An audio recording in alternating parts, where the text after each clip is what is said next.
먼저 하나님의 말씀부터 읽겠습니다. 본문은 예레미야서 5장 1절부터 6절 말씀입니다. 제가 봉독해 올리겠습니다.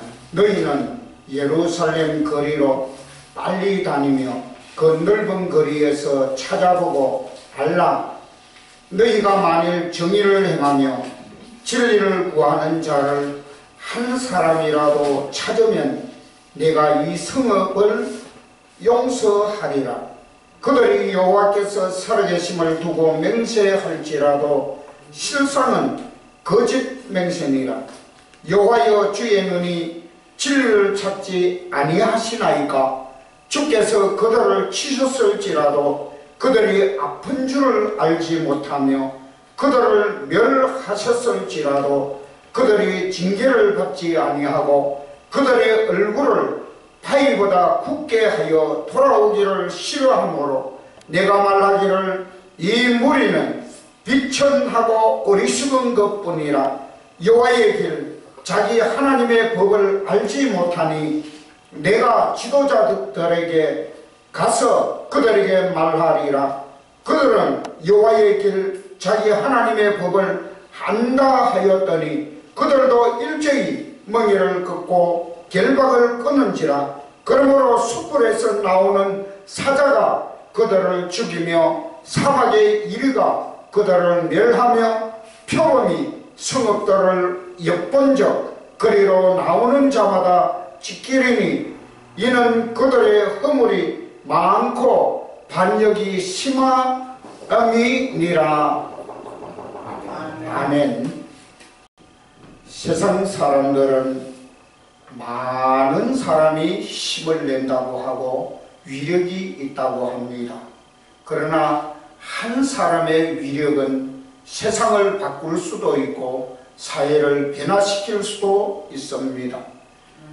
오늘은 저 유대 나라가 멸망되고 2000년이 내려오면서 온 세계에 흩어져서 고난과 고통과 멸시와 천대를 받았던 유대인들이 이스라엘 나라가 회복되는 그 과정을 말씀드리고자 합니다. 어느 날 오스트리아의 언론인 한 사람이 프랑스의 어느 골목길을 걷고 있었습니다. 길 모퉁이에서는 사람이 모여서 떠들썩했습니다. 사람들의 틈을 비집고 군중들이 둘러선 안쪽을 들여다보니 거기에는 프랑스 장교복을 입은 한 청년이 동네 사람들에게 매를 맞고 있었습니다. 그는 땅바닥에 뒹굴며 부르짖고 있었어요. 나의 조국은 프랑스입니다. 내 아버지의 조국도 프랑스이며 나의 아들의 조국 또한 프랑스입니다 하고 외쳤습니다. 그러나 사람들은 야 이놈아, 너는 유대인이야. 내 몸에 유대인의 더러운 피가 흐르고 있단 말이야 하면서 침을 뱉고 있었습니다.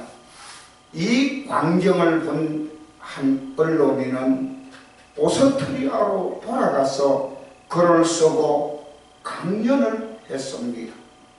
유대인은 프랑스가 조국이 될 수가 없고 영국이 조국이 될 수가 없고 유대인이 독일이 조국이 될 수가 없고 그 어느 나라도 조국이 될 수 없는 민족입니다. 유대인의 나라는 오직 유대인 나라뿐입니다 라고 글을 쓰고 강연을 했던 것입니다. 이렇게 해서 유대인들은 시온주의 운동이 일어나게 되는 계기가 되었단 말입니다. 시온산은요, 조그마한 이 언덕에 있는데 나라 없는 유대인에게는 꿈에도 잊을 수 없는 조국의 동산이요 마음의 고향이 시온산입니다. 시온이란 이스라엘의 성도, 예루살렘 근처에 있는 산의 이름으로 여호와가 있는 곳을 말함이고, 시온주의 운동이란 유대인의 조국의 땅인 팔레스틴의 민족국가를 재건하려는 운동을 말하는 것입니다. 시온 백성은 시온으로 돌아가 시온의 나라를 세워야 한다는 것입니다. 이 매를 맞는 청년의 이름은 알프레도 드레피스이고, 또 이 오스트리아의 언론인은 데오도로 헤젤이라는 사람이었습니다. 이 헤젤은 드레피스 사건을 1894년에 신문에 크게 다루고 그를 위하여 애썼던 사람인데, 그는 1897년에 제1회 시온주의자 의회를 소집했습니다. 서방국가에서 온 유대인 지도자들은 이 의회에서 시온주의는 유대 민족이 팔레스틴 법에 보장하는 조국을 만들기 위해 투쟁한다는 요지의 계류문을 발표했던 것입니다. 이렇게 시작된 시온주의 운동은 그 결실을 맺어 1948년 5월 14일 독립을 이루었습니다. 영국이 팔레스틴 위임 통치를 끝내자 이스라엘 정부는 정식으로 65만 이상의 인구를 지닌 이스라엘 국가를 설립하게 되었던 것입니다. 이는 마른 뼈가 드디어 하나의 군대로 살아나는 것 같이 이 2000년을 멸시와 천대를 받던 유대인들은 자기 나라가 회복되는 쾌거를 이루었는데, 이 계기가 한 사람의 언론인이 그렇게 애를 쓰고 힘을 썼기 때문에 결국에는 결실을 이루고 났던 것입니다. 이와 같이 한 사람의 영향력은 말할 수 없이 미미한 것 같지만은 큰 위력을 발휘할 수가 있는 것입니다. 오늘 본문 1절에 보면, 만일 공의를 행하며 진리를 구하는 자를 한 사람이라 찾으면 내가 이 성을 살리라고 합니다. 그 본문을 읽어보면 예레미야서 5장 1절 보면, 너희는 예루살렘 거리로 빨리 왕래하며 그 넓은 거리에서 찾아보고 알라. 너희가 만일 공의를 행하며 진리를 구하는 자를 한 사람이라도 찾으면 내가 이 성을 살리라고 했습니다. 한 사람, 한 사람의 의인, 진리를 찾는 사람 한 사람만 있어도 예루살렘이 멸망되지 아니하고 유지될 수가 있는데, 한 사람이 없어서 예루살렘은 멸망으로 갈 수밖에 없었다는 것을 우리는 꼭 기억해야 됩니다. 아멘. 창세기에 보면 아브라함은 그 조카 롯이 있는 소돔성을 멸하러 가는 여호와에게 부탁합니다. 여호와여, 악인들과 의인을 함께 멸망시키면 어떻게 합니까? 심판주는 의로워야 되지 않습니까? 소돔성에 50명의 의인이 있어도 멸망하실 겁니까? 45명, 40명, 30명, 20명, 10명이 있으면 그러면 멸망시키시는 겁니까? 10명만 찾아도 내가 멸망시키지 않겠다. 이러면 다시 한번 생각해 봅시다. 10명입니다. 나는 의롭고 진리를 찾는 사람인데 9명이 없어서 그 소돔이 멸망되어서 나하고 옆 사람은 진리를 찾고 의로운데 8명이 없어서 멸망되어서 핑계를 댈 수가 있습니다. 그렇지 않습니까? 그런데 예루살렘이 멸망되는 것은 딱 한 사람만 있어도 멸망하지 않으시겠다는 말씀을 우리는 깊이 생각해야 됩니다. 아멘. 내가 의로운데, 나는 진리대로 갔는데 다른 사람이 안 했기 때문에 멸망당해서 핑계댈 수 없어요.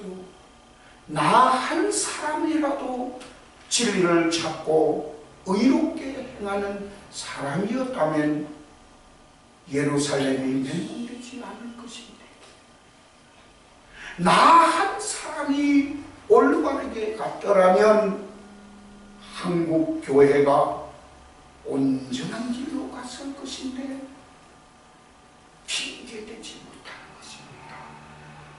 여러분, 한 사람의 위력은 나라를 독립시키고 성을 구하기도 하는 위력이 있다는 것을 우리는 잊었으면 안 됩니다. 아멘. 엘리야를 보세요. 엘리야는 그 당시 여호와를 섬기는 선지자를 다 죽였습니다.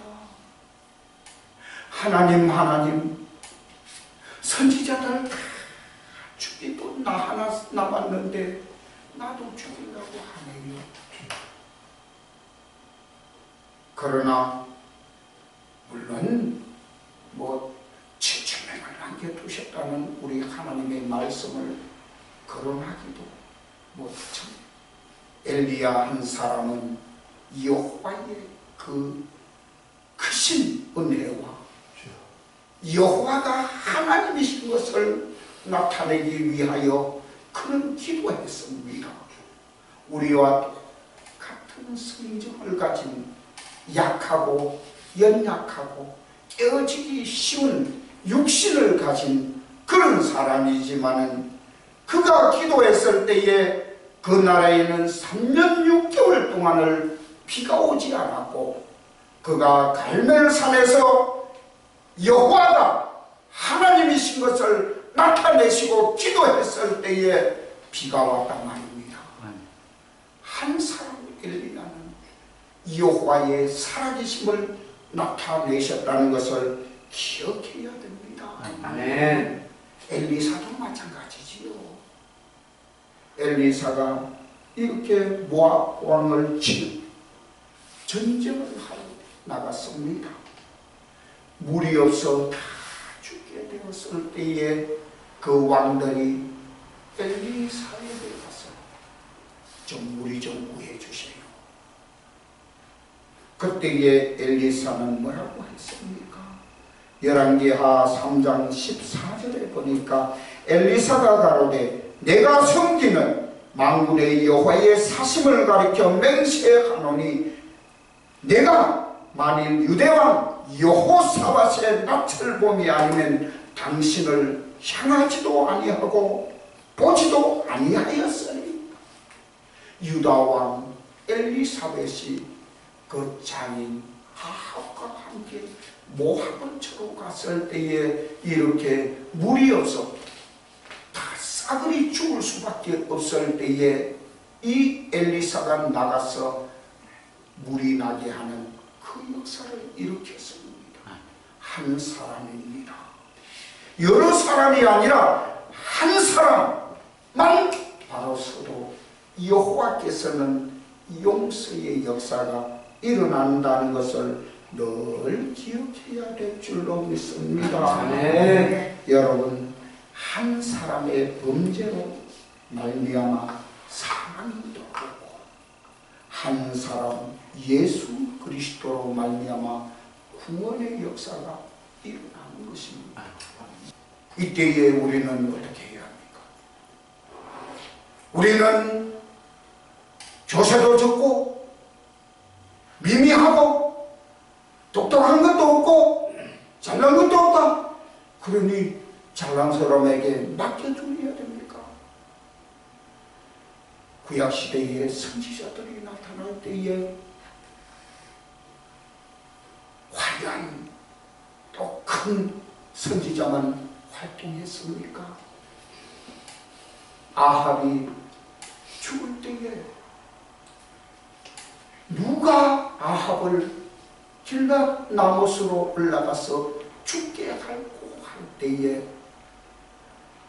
그때에 바른 길을 본 사람은 그 400명이 넘는 선지자는 거짓말하는 영이 그들을 들어가서 거짓말을 하게 되었고 딱 한 사람 미가나는 그 실상을 보고 당신 이번에 올라가면 죽습니다. 그 말 하지 않았습니까?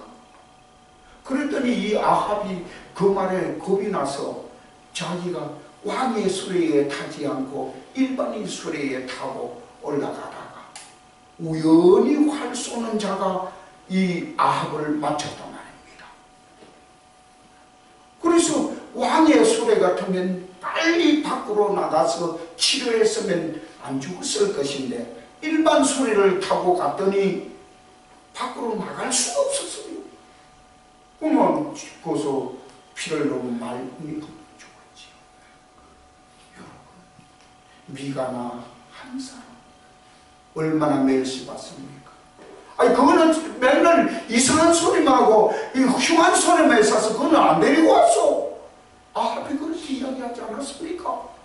그러나 올바른 사람은 딱 미가나 한 사람이었다는 것을 우리는 기억해야 됩니다. 아멘. 우리 한국교회도 이제는 한 사람만 하나님의 말씀을 올바르게 전하는 사람이 있다고 하면 예루살렘을 멸하지 않겠다고 하는 하나님께서 한국교회를 새롭게 하실 줄로 믿습니다. 아멘.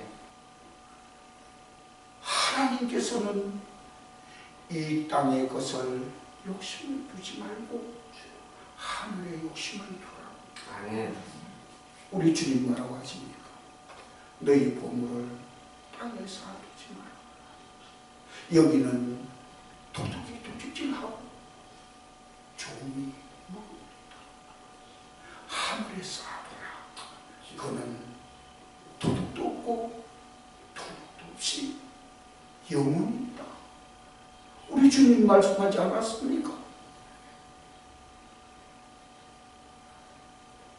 우리 주님이 그렇게 가르쳐야 됐는데 제가 보니까 이 세상에 부자됩니다 하면 복 받으시오 하면 다 이 세상에 물질 복을 받는 거 물질 많아지는 것만 가르쳐요. 그러니 교회도 돈벌로 나가는 거예요. 우리가 비록 가난하고 약할지라도 우리 하나님의 그 진리를 찾아서 아멘. 애쓰고 힘든다면 힘을 쓴다면 한국교회는 희망이 있지 않습니까? 아멘. 우리 한국교회 살려야 돼. 여러분들 한 분 한 분이 이 교회를 우리 한국교회를 살리기 위하여 일어서야 된다 이런 말입니다. 아멘. 하나님의 교회가 무너지면 갈 곳이 없습니다. 터가 무너지면 의인이 무엇을 하겠습니까? 이 한국교회가 살리기 위해서는 여러 사람 나타나기를 바라지 말고 나 한 사람 내가 일어나서 이 한국교회를 붙들겠다는 각오로서 진리를 더 찾아서 성도들이 목말라 할 때에 하나님의 말씀을 올바르게 가르쳐서 그들이 이 목마름이 없이 영원하신 우리 주님이 주시는 이 생수를 우리는 그들에게 줘야 되지 않겠습니까? 아멘. 우리 자신들은 이쁜 많은 사람으로부터 시작하지 말고 나 한 사람부터라도 하나님의 말씀, 하나님께서 말씀하시고자 하시는 이 말씀을 전한다면 우리 한국교회는 영원할 줄로 믿습니다. 아멘. 걸어가시고 은혜가 풍성하신 우리 하나님 아버지, 한 사람의 위력은 세상을 변화시킬 수도 있습니다. 우리 하나님 아버지여, 종의 심령 속에 성령께서 오셔서 지혜를 주셔 주의 말씀을 바로 깨닫고 바로 전할 수 있는 은혜를 주시옵소서. 아멘. 이 한국 교회에 얼마나 많은 지혜가 있으며 얼마나 많은 능력이 있으며 얼마나 많은 훌륭한 분들이 있습니까? 한 사람 한 사람 이 한국 교회를 위하여 진리를 찾아서 진리를 선포하는 역사가 일어날 수 있도록 은총을 베풀어 주시옵소서. 아멘. 예수님의 이름으로 기도 올리옵나이다. 아멘. 아멘.